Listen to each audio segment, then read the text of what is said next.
June 1629, the Dutch East India Company ship Batavia set sail from the Netherlands, bound for the distant shores of Java.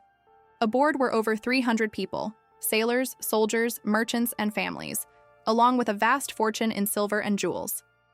It was meant to be a routine voyage, but what awaited them would become one of the darkest chapters in maritime history. As Batavia crossed the Indian Ocean, tensions simmered below deck. The ship's commander, Francisco Pelsaert, was strict and prideful.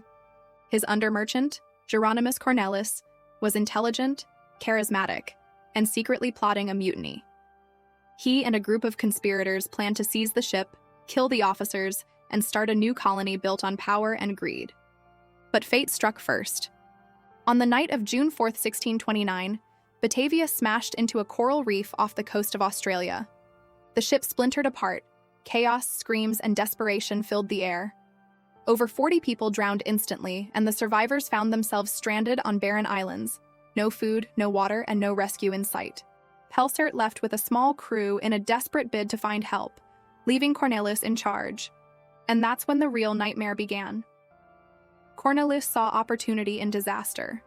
He convinced his followers that survival required eliminating the weak.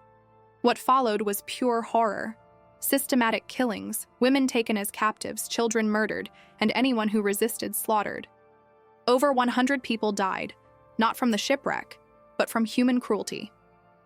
Months later, Pelsaert returned with rescue, only to find paradise turned into hell.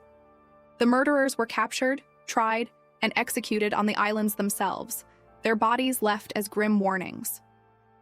The Batavia massacre was buried under centuries of sand and silence, but the wreck was rediscovered in the 20th century, along with bones, weapons, and haunting remnants of that horror. Batavia's legacy isn't just a story of shipwreck and survival. It is a chilling reminder of how quickly civilization can collapse, and how, in isolation, humanity can turn into its own worst enemy.